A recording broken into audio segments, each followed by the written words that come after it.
नमस्कार विद्यार्थी मित्रांनो, स्वागत आहे आपल्या सर्वांचं मेधज एज्युकेअर या आपल्या YouTube चॅनलवर. तर जावाचा कोर्स आपण सुरू केलेला आहे आणि या कोर्सची आजची दुसरी व्हिडिओ आहे. या दुसऱ्या व्हिडिओमध्ये अतिशय महत्त्वपूर्ण टॉपिक आपण घेऊन आलेलो आहे, ज्याचं नाव आहे फीचर्स ऑफ जावा. खरं तर हा टॉपिक इंटरव्ह्यू रूमच्या दृष्टीनं अतिशय महत्त्वाचा असा टॉपिक आहे आणि जावा शिकण्यासाठी पहिल्यांदा जावाचे फीचर्स जाणून घेणं हे अतिशय महत्त्वाचं आहे. त्यामुळे आजचा हा टॉपिक आपण सुरू करतोय. तर फीचर्स ऑफ जावामध्ये जावाचं पहिलं आणि महत्त्वाचं फीचर आहे ते म्हणजे Java is a simple programming language. Java ही जर तुम्ही दुसऱ्या प्रोग्रामिंग लँग्वेजची म्हणजे सी आणि सी प्लस प्लस या दोन्ही लँग्वेज बरोबर जावाची जर तुलना केली किंवा कंपॅरिझन केलं तर जावा ही अतिशय शिकण्यासाठी सोपी आणि साधी सरळ अशी प्रोग्रामिंग लँग्वेज आहे. मग ही साधी का बरं आहे? तर जावा सॉफ्टचे जे पीपल होते म्हणजे जावा ज्यांनी डेव्हलप केली त्यांना आपण जावा सॉफ्ट पीपल असा त्यांचा नामोल्लेख करतो. तर ते जे लोकं होते त्यांचं एक डिझाइन एमच होतं, की जावा सोपी प्रोग्रामिंग लँग्वेज बनवणं. म्हणजे तत्कालीन काळामध्ये 2 प्रोग्रामिंग लँग्वेज अस्तित्वात होत्या. एक होती सी प्लस प्लस आणि दुसरी होती सी लँग्वेज. परंतु ह्या दोन्ही लँग्वेज सिंटॅक्टिकली थोड्याशा अवघड आणि डिफिकल्ट अशा प्रोग्रामिंग लँग्वेज होत्या आणि म्हणून त्यांना वाटलं, की एक सोपी प्रोग्रामिंग लँग्वेज आपण बनवावी आणि म्हणून त्यांनी जावा डेव्हलप केली. मग जावा ही लँग्वेज सोपी करण्यासाठी त्यांनी नेमकी काय केलं? सी आणि सी प्लस प्लस मध्ये काही अवघड फीचर्स होते. जसं की पॉइंटर्स असेल, ऑपरेटर ओव्हरलोडिंग असेल, अशा अवघड संकल्पना ह्या सी आणि सी प्लस प्लस या दोन्ही प्रोग्रामिंग लँग्वेजमध्ये होत्या. मग जे जावासॉफ्ट पीपल्स होते, म्हणजे जेम्स गॉसलिंग आणि त्यांची सगळी ती टीम होती. तर त्यांनी काय केलं, की पॉइंटर्स असेल किंवा ऑपरेटर ओव्हरलोडिंग असेल, अशा अवघड संकल्पना ह्या जावामधून काढून टाकल्या आणि एक नवीन प्रोग्रामिंग लँग्वेज तयार केली. तिचं नाव त्यांनी जावा ठेवलं. मग जावामध्ये मेमरी मॅनेजमेंटचे जे एरर्स आहेत ते पण त्यांनी अव्हॉइड केले. सी आणि सी प्लस प्लसमध्ये आपल्याला अ, आपल्याला स्वतःला मेमरी मॅनेजमेंट करावं लागतं. परंतु जावाने असं फीचर त्यामध्ये दिलेलं आहे जावा लँग्वेजमध्ये, की जावा स्वतःच मेमरी मॅनेजमेंट करून घेतं आणि सिक्युरिटी देखील चांगल्या प्रकारे प्रोव्हाईड करतं. आणि मग अशा प्रकारे जावा ही सिंपल अशी प्रोग्रामिंग लँग्वेज आहे. मग आत्ताच मी जसं सांगितलं, की जावामध्ये पॉइंटर्स नाहीयेत. सी आणि सी प्लस प्लसमध्ये पॉइंटर नावाची संकल्पना आहे, परंतु जावामध्ये नाही. तर मग असं का बरं? जावामध्ये पॉइंटर्स नावाची संकल्पना का बरं नाही? तर पॉइंटर्स जे होते, ते काय करायचे सी आणि सी प्लस प्लसला प्रोग्रामर्सला कन्फ्यूज करायचे डेव्हलपमेंट चालू असताना. प्रोग्राम प्रोग्रामर्सनी डेव्हलप केलेला जो प्रोग्राम आहे, तो मधूनच क्रॅश व्हायचा आणि ज्या रिस्क ज्या आहे, जसं की व्हायरस असेल किंवा हॅकिंग असेल, असे हॅकिंगचे प्रोग्राम हे पॉइंटरचा यूज करून डेव्हलप केले जायचे आणि म्हणून जावासॉफ्ट पीपल जे होते त्यांनी निर्णय घेतला, की पॉइंटर ही संकल्पना आपण जावामधून वगळून टाकू आणि जावाला सिंपल अशी एक प्रोग्रामिंग लँग्वेज बनवू आणि म्हणून जावा ही एक सिंपल अशी प्रोग्रामिंग लँग्वेज आहे. हे अतिशय जावाचं महत्त्वपूर्ण फीचर आहे. जावाचं दुसरं फीचर आहे, की जावा ही ऑब्जेक्ट ओरिएंटेड प्रोग्रामिंग लँग्वेज आहे. ऑब्जेक्ट ओरिएंटेड म्हणण्यापेक्षा जावा ही pure object oriented programming language आहे. मग असं का बरं? तर जावा ही ऑब्जेक्ट ओरिएंटेशनचे जे पॅराडिगम्स आहेत, त्यामध्ये क्लास आणि ऑब्जेक्ट असेल, हे बेसिक पॅराडिगम्स आहेत ऑब्जेक्ट ओरिएंटेशनचे आणि त्यानंतर इनहेरिटन्स असेल, पॉलिमॉर्फिझम असेल, ॲब्स्ट्रॅक्शन असेल, एन्कॅप्सुलेशन असेल, या सर्व पॅराडिगम्सला जावा सपोर्ट करते. त्यामुळे जावा ही ऑब्जेक्ट ओरिएंटेड प्रोग्रामिंग लँग्वेज आहे. तर यावर म्हणजे हा एक वेगळा टॉपिक आपला येणाऱ्या कालखंडामध्ये असणार आहे. त्यामध्ये ऑब्जेक्ट ओरिएंटेशनमध्ये एक क्लास असतो आणि एक ऑब्जेक्ट असतो. क्लासमध्ये प्रॉपर्टीज, बिहेवियर असतं. त्यानंतर ही इमॅजिनरी संकल्पना आहे क्लास आणि जेव्हा क्लास ही रिअल टाईममध्ये जाते, तेव्हा आपण त्याला ऑब्जेक्ट असं म्हणतो. तर जर आपण एक्झाम्पल घेतलं तर एक सपोज कुत्रा आहे आणि कुत्र्याच्या काही प्रॉपर्टीज आहे. जसं की कुत्र्याला नाव आहे, त्याची काहीतरी हाईट आहे, त्याचा कोणतातरी कलर आहे, त्याचं काहीतरी एज आहे. ह्या काय झाल्या कुत्र्याच्या प्रॉपर्टीज झाल्या आणि कुत्रा पळतो, भुंकतो, खातो. ह्या काय झाल्या कुत्र्याच्या ॲक्शन्स झाल्या. जावाच्या भाषेमध्ये आपण प्रॉपर्टीज म्हणतो म्हणजे ज्या कुत्र्याचं नेम आहे, हाईट आहे, कलर आहे, एज आहे, या सर्वांना आपण प्रॉपर्टीज म्हणतो आणि कुत्रा पळतो, भुंकतो, खातो याला आपण ॲक्शन्स किंवा मेथड्स असं म्हणतो जावाच्या भाषेमध्ये. मग हा झाला क्लास. मी काहीतरी इमॅजिन करतोय. म्हणजे असं काहीतरी त्याला नाव आहे, काहीतरी त्याची हाईट आहे, त्याचा कलर त्याला काहीतरी कलर आहे, त्याचं काहीतरी वय आहे, हे मी इमॅजिन करतोय.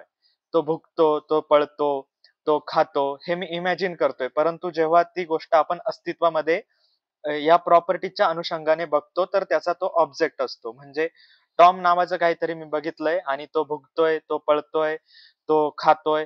मग कुत्र्याच्या ज्या प्रॉपर्टीज आहेत, तो टॉम फॉलो करतोय. म्हणजे कुत्रा काय झाला, टॉम काय झाला, कुत्रा नावाच्या क्लासचा ऑब्जेक्ट झाला. तर हे आपण अतिशय डिटेलमध्ये बघणार आहोत. परंतु सध्यासाठी एवढंच लक्षात ठेवा, की जावा ही ऑब्जेक्ट ओरिएंटेड प्रोग्रामिंग लँग्वेज आहे. जावाचा पुढचा महत्त्वपूर्ण फीचर असं आहे, की Java is a distributed programming language.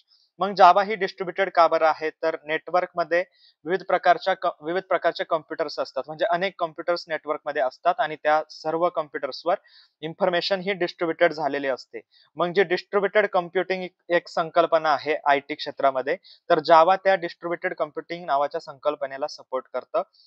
त्यासाठी विविध प्रकारचे प्रोटोकॉल्स जशा की टीसीपी असेल, आयपी असेल, युडीपी असेल, transmission control protocol, internet protocol, user datagram protocol या सर्व प्रोटोकॉल्सला जावा सपोर्ट करतं आणि जी नेटवर्क सिस्टीम आहे त्यामध्ये डेटा शेअरिंगसाठी जावा युजफुल ठरतं. त्यामुळे जावा ही एक डिस्ट्रिब्युटेड प्रोग्रामिंग लँग्वेज आहे. जावाचं पुढचं महत्त्वाचं फीचर आहे Java is a robust programming language. आता रोबस्ट म्हणजे काय? तर रोबस्ट म्हणजे स्ट्रॉंग. मग जावा ही स्ट्रॉंग का बरं आहे? तर जावाचे जे प्रोग्राम आहेत तेच मुळात स्ट्रॉंग आहे. ते सी आणि सी प्लस प्लसच्या प्रोग्राम सारखे क्रॅश होत नाही. त्यामुळे जावा ही एक स्ट्रॉंग प्रोग्रामिंग लँग्वेज आहे, रोबस्ट प्रोग्रामिंग लँग्वेज आहे. जावा रोबस्ट असण्यामागे अजून एक दुसरं महत्त्वाचं कारण आहे, की जावामध्ये एक स्ट्रॉंग एक्सेप्शन हँडलिंग फीचर्स जावा सॉफ्ट पीपल्सने दिलेलं आहे. मग एक्सेप्शन म्हणजे काय? Exception is an event which occurs or which disturbs the normal flow of program. म्हणजे एखादा प्रोग्राम जो नॉर्मली रन होतोय, परंतु त्यामध्ये जर एक्सेप्शन नावाचा इव्हेंट ऑकर झाला, तर तो प्रोग्राम तिथे स्टॉप होतो किंवा टर्मिनेट होतो. त्याला आपण एक्सेप्शन असं म्हणतो. मग ते एक्सेप्शन जर आपल्याला थांबवायचं असेल किंवा ते येण्यापासून आपल्याला काहीतरी करायचं असेल, तर जावाने ते येऊ नये म्हणून एक बिल्ट इन एक्सेप्शन हँडलिंग नावाचं फीचर दिलेलं आहे. त्यावर सुद्धा आपला एक सेपरेट चॅप्टर असणार आहे. इन डिटेल आपण त्यामध्ये बघणार आहोत. मग हे built in exception handling feature दिल्यामुळे जावा ही एक रोबस्ट प्रोग्रामिंग लँग्वेज आहे. जावाचं पुढचं फीचर आहे, की जावाने अतिशय सुंदर प्रकारे मेमरी मॅनेजमेंट त्या ठिकाणी दिलेलं आहे. त्यामध्ये हे मेमरी मॅनेजमेंट जे आहे, जावा व्हर्चुअल मशीन नावाची एक संकल्पना आहे. जे व्हर्चुअल मशीन आहे, ते व्हर्चुअल मशीन जेव्हा जावाचा प्रोग्राम रन होतो, तो रन ते व्हर्चुअल मशीन जेव्हीएम नावाचं व्हर्चुअल मशीन करत असतं. मग त्यामध्ये इंटरनली अनेक प्रोग्राम्स आहेत, जसं की क्लास लोडर आहे, गार्बेज कलेक्टर आहे. या सगळ्या ज्या संकल्पना मी आता बोलतोय, हे प्रोग्राम्स मी बोलतोय, हे मेमरी मॅनेजमेंटसाठी उपयुक्त ठरतात. पुढील जो चॅप्टर आहे आपला जेव्हीएम आर्किटेक्चर, त्यामध्ये आपण ह्या ज्या संकल्पना आहे, अतिशय इन डिटेलमध्ये आपण बघणार आहोत. गार्बेज कलेक्टर कसं वर्क करतं किंवा क्लास लोडर सबसिस्टम कशी वर्क करते, विविध प्रकारचे मेमरी एरियाज त्या जेव्हीएम मध्ये आहेत, ते कशा प्रकारे वर्क करतात, हे सगळे इन डिटेल आपण त्यामध्ये बघणार आहोत. तात्पुरतं एवढंच लक्षात ठेवा, की Java manage memory in a very systematic way. जावाचं पुढचं फीचर आहे, की Java is a secure programming language. मग आता जावा सिक्युअर का बरं आहेत? तर जावाचे प्रोग्राम हे क्रॅश होत नाही. जावामध्ये पॉइंटर्स नाही, त्यामुळे त्यामधून जे घातक प्रोग्राम्स आहेत, जसं की व्हायरस असेल, हे डेव्हलप केले जाऊ शकत नाही आणि त्यामुळे जावा टॅम्परिंग, व्हायरस, एव्हसड्रॉपिंग हे जे थ्रेट्स आहे, ते थ्रेट्स प्रिव्हेंट करतं. म्हणून जावा सिक्युअर प्रोग्रामिंग लँग्वेज आहे. दुसरं जावाचं पुढचं महत्त्वाचं फीचर आहे, Java is a system independent programming language. हे अतिशय महत्त्वाचं फीचर जावाचं आहे. आणि हेच जे फ्युचर होतं त्यामुळे जावा डेव्हलप झाली. खरं तर सी आणि सी प्लस प्लस या language system dependent programming language होत्या, ज्या की जेम्स गॉसलिंग यांना नको होत्या. मग त्यांना अशी लँग्वेज हवी होती, की जी सिस्टम इंडिपेंडंट आहे. म्हणून त्यांनी डेव्हलप केली जावा प्रोग्रामिंग लँग्वेज. मग सिस्टम इंडिपेंडंट का बरं आहे? तर जावाचा प्रोग्राम जेव्हा आपण कंपाईल करतो, तेव्हा जावा कंपाईल झाल्यानंतर एक बाइट कोड जनरेट होतो किंवा डॉट क्लास फाईल जनरेट होती. ती असते प्लॅटफॉर्म इंडिपेंडंट आणि त्यामुळे जावा ही आपली प्लॅटफॉर्म इंडिपेंडंट किंवा सिस्टम इंडिपेंडंट प्रोग्रामिंग लँग्वेज आहे. अतिशय इन डिटेल आपण पुढच्या जेव्हीएम आर्किटेक्चर या चॅप्टरमध्ये हे सुद्धा बघणार आहोत. दुसरं जावाचं पुढचं महत्त्वाचं फीचर आहे पोर्टेबिलिटी. आता पोर्टेबिलिटी म्हणजे काय? तर जावा तुम्ही कोणत्याही प्लॅटफॉर्मवर रन केली, तुम्ही विंडोजवर रन केली, तुम्ही युनिक्सवर लिनक्सवर रन केली किंवा तुम्ही मॅक ओएसवर रन केली, तर जावा तुम्हाला जे आउटपुट तुम्हाला विंडोजवर भेटणार आहे, तेच आउटपुट तुम्हाला मॅक ओएसवर किंवा लिनक्सवर भेटणार आहे.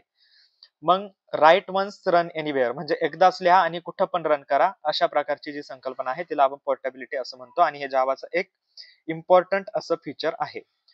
मग पुढचं जे जावाचं महत्वाचं फीचर आहे ते Java is an interpreted programming language. Java आता इंटरप्रेटेड का बरं आहे ते आपण बघूया. तर जावाचं जे कंपायलर आहे ते बाईट कोड जनरेट करतं. म्हणजे जावाचा प्रोग्राम आपण जेव्हा कंपाईल करतो तेव्हा एक डॉट क्लास फाईल जनरेट होते, त्यालाच आपण बाईट कोड असं म्हणतो.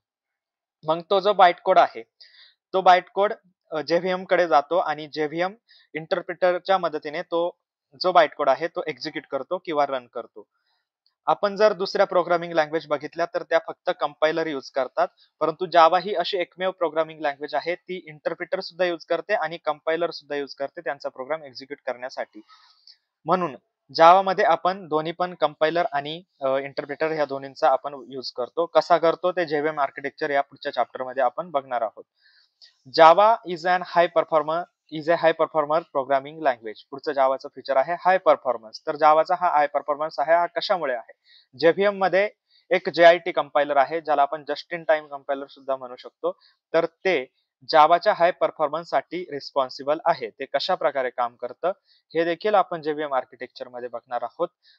JIT आणि इंटरप्रिटर यांचा दोन्हींचा वापर जावामध्ये केल्यामुळे किंवा JVM ने केल्यामुळे जावा ही फास्ट एक्झिक्युटेबल प्रोग्रामिंग लँग्वेज आहे जी की हाय परफॉर्मन्स मध्ये रिझल्ट करते.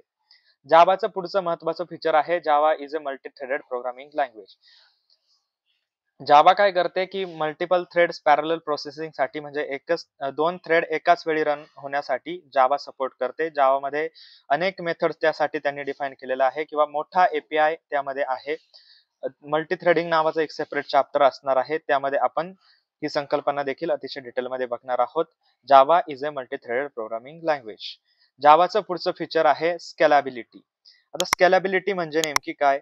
तर अनेक प्रकारचे जे कम्प्युटर्स आहे त्यामध्ये जावा आपण रन करू शकतो. म्हणजे लिनक्स सिस्टीम असेल किंवा विंडोज ऑपरेटिंग सिस्टीम असेल किंवा मॅकओएस ऑपरेटिंग सिस्टीम असेल किंवा एम्बेडेड डिव्हाइसेस असतील, डेस्कटॉप असेल, मेनफ्रेम्स असेल, अशा वाईड रेंज ऑफ डिव्हाइसेसवर आपण जावाचे प्रोग्राम रन करू शकतो आणि म्हणूनच जावा ही स्केलेबल प्रोग्रामिंग लँग्वेज आहे.